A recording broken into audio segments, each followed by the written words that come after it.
Your Excellency President and Madam First Lady, my name is Hashim Jibril. I'm a member of the Sierra Leone diaspora. I came into this world in London. My family are from Sierra Leone.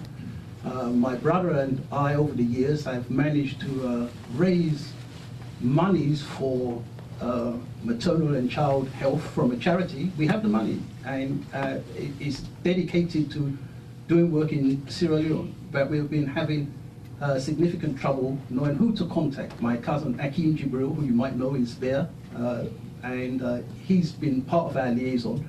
But we wish to know who directly we should speak to, so that this project, which involves building a clinic, which involves promises from hospitals and doctors in Europe to come to Sierra Leone to work for brief periods and return home, and they promise to do this on an annual basis. And as I said, the funds are there. We're not asking for funds. Of course, we're asking for facilitation, but not funding. And yet this project seems to be stalled. And so while you're here, I wish to take this opportunity to directly speak to you to see how we could facilitate this, such that these monies can be expended. Thank you very much. Good evening, Mr. President. My name is Mitchell Williams. I'm a senior in international studies at Morehouse College. I'm a born Sierra Leonean citizen raised in Freetown. And I just want to ask a question about the education system. What is the Department of Education really doing in terms of in terms of college education to be recognized in the world? Because we have great history of colleges, Probate College, Milton Magai. So what is the Department of Education really doing with the courses over there so that those colleges in Freetown can be globally recognized and have an exchange program with students over here?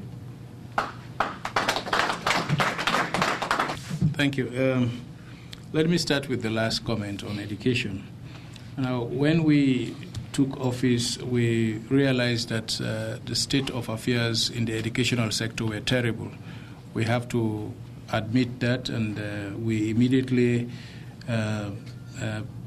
set up a commission to inquire into the reasons why we are experiencing the drop in the standard of education, the poor performance in the exams at junior secondary school and senior secondary schools, and also the poor output of people we consider our graduates.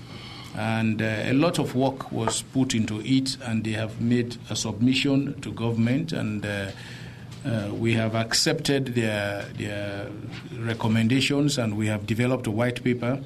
And one of the steps we have taken is to establish a task force that is charged with the responsibility to implement the recommendations of the Gbamanja Committee on the reform of the educational sector. It's quite a substantial task, and I believe it involves a huge budgetary investment, which we are committed to doing, and we know that it will involve a lot of activities that will overhaul the entire sector. Now, it is not something we are going to rush at, but something that we are committed to doing, and we have phased out the implementation of the recommendations. I'm sure by the end of the process of implementing the recommendations, we would have transformed the whole educational sector. Now, in the successful plan for the Agenda for Change, we are going to emphasize on human development, because we know that at the end of all of what we are doing, if a nation is not educated, you will still have the problems of unemployment, you will have the problems of poverty, and you will have the problems of people coming from outside and benefiting from your resources without any benefit accruing to you as a nation and nationals. So that is why we believe that we have to put a lot of attention on education and health, and that is exactly what we are doing, and that is what will be the thrust of our successful plan for the Agenda for Change. Now, on the issue of Mr. Akeem, I believe that with Dr. Akeem there, you should not have a difficulty on having a contact, because we know a few other Sierra Leoneans in the diaspora are engaged in similar programs. and they do send in consignment of drugs, equipments, and if you don't have anybody on the ground, you can contact the Ministry of Health, or you can contact the embassy. But if you want an immediate action to be taken, I'm sure you can talk to the minister. He will take down your details, and we will establish contacts so that we can facilitate the process. Now, on the first issue on the Sierra Leone anniversary, yes, indeed, during the 50th anniversary celebrations, the issue was there a need for any celebration? Was there anything to celebrate? A good number of Sierra Leoneans were confused about the issue, but we thought that there is a need for us to celebrate, but we must use the 50th anniversary more as a moment of reflection. Reflect on the activities of the past 50 years. Now, my comment then was that we have had a turbulent past. We must admit that we've had the high periods and the low periods.